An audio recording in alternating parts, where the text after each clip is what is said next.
أعوذ بالله من الشيطان الرجيم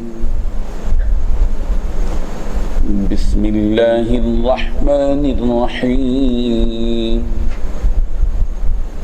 وَلِكُلٍّ جَعَلْنَا مَوَالِيَ مِمَّا تَرَكَ الْوَالِدَانِ وَالْأَقْرَبُونَ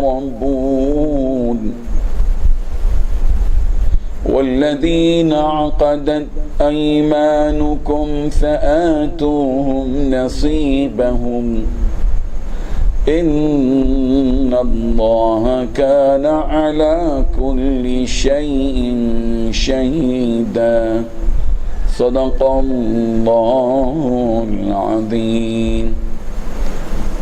حاضرین ناظرین، یہ درس نمبر 346 ہے، 346 سورہ نساء کی آیت نمبر 33 کی تلاوت کی گئی۔ لفظی معنی دیکھیے، وَلِكُلٍّ اور ہر ایک کے لیے، جعلنا ہم نے بنائے، موالیہ وارث، مما اس مال کے جو ترکا چھوڑا، الوالدان ماں باپ نے، والاقربون اور قریب تر رشتہ داروں نے، والذین اور وہ لوگ جن سے عقدت گرہ باندھی یعنی عہد کیا، ایمانکم تمہارے دائیں ہاتھوں نے، فآتوہم تو تم انہیں دو، نصیبہم ان کا حصہ، ان اللہ بے شک اللہ کان علی کل شیء شہیدا ہر چیز پر گواہ ہے۔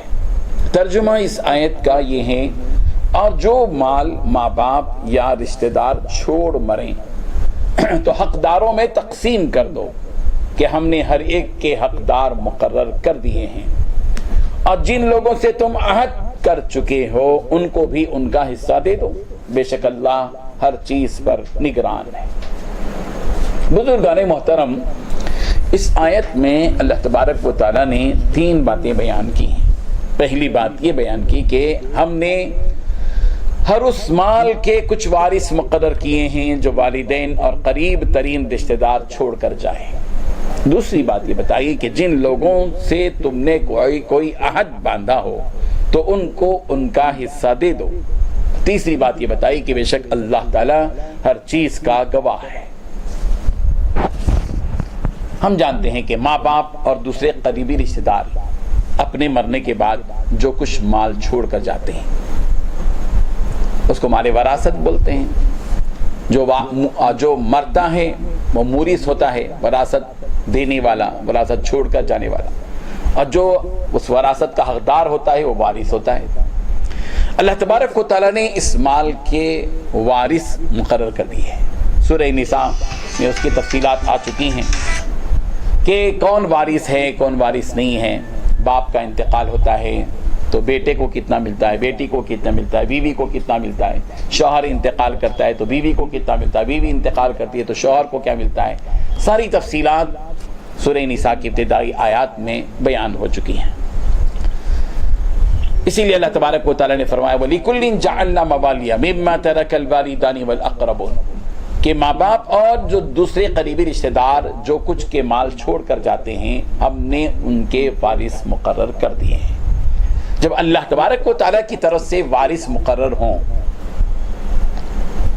کہ باپ کے انتقال پر بیوی ہو تو بچوں کو کتنا ملے گا، بیوی نہ ہو تو بچوں کو کتنا ملے گا، بیٹے کو کتنا ملے گا، بیٹی کو کتنا ملے گا، بیوی کو کتنا ملے گا، ساری تفصیلات بیان کی جا چکی ہیں، اور احادیث میں اس کی وضاحت بھی کر دی گئی ہے، اور فقہا نے اس کو پوری طرح مدون کر دیا ہے۔ فقہ کی کتابوں میں وراثت کے سارے مسائل موجود ہیں، اور فقہاء کرام، مفتیان کرام، قضات سارے کے سارے اس میں امت کی رہنمائی کرتے ہیں۔ الحمدللہ مفتیان کرام سے فتویٰ لیا جا سکتا ہے وراثت کا، چونکہ نازک مسئلہ ہوتا ہے، اس میں کچھ پیچیدگیاں ہوتی ہیں، باریکیاں ہوتی ہیں، نزاکتیں ہوتی ہیں، اس لیے ان مسائل کو ذہن میں رکھا جائے کہ ان مسائل میں ظاہر بات ہے کہ اللہ تبارک و تعالیٰ کی طرف سے وارثین پورے کے پورے مقرر کر دیے گئے ہیں۔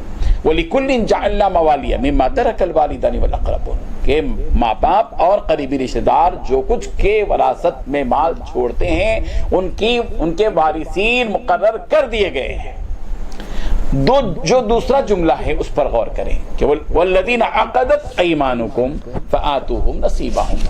یہ قابل غور بات یہاں یہ ہے کہ اصل میں زمانے جاہلیت میں بھی اور اسلام کے ابتدائی زمانے میں بھی لوگ جو ہے آپس میں ایک دوسرے سے معاہدہ کر لیتے تھے کہ رواج یہ ہوتا تھا کہ یہ اقرار کر لیتے تھے کہ ہماری تمہاری آپس میں اتنی گہری دوستی ہوگی کہ اگر مجھ سے کوئی جنایت ہو گئی، جرم ہو گیا تو دیت تم ادا کرو گے، اور اگر تم سے کوئی جنایت ہو گئی تو میں اس کی دیت ادا کروں گا.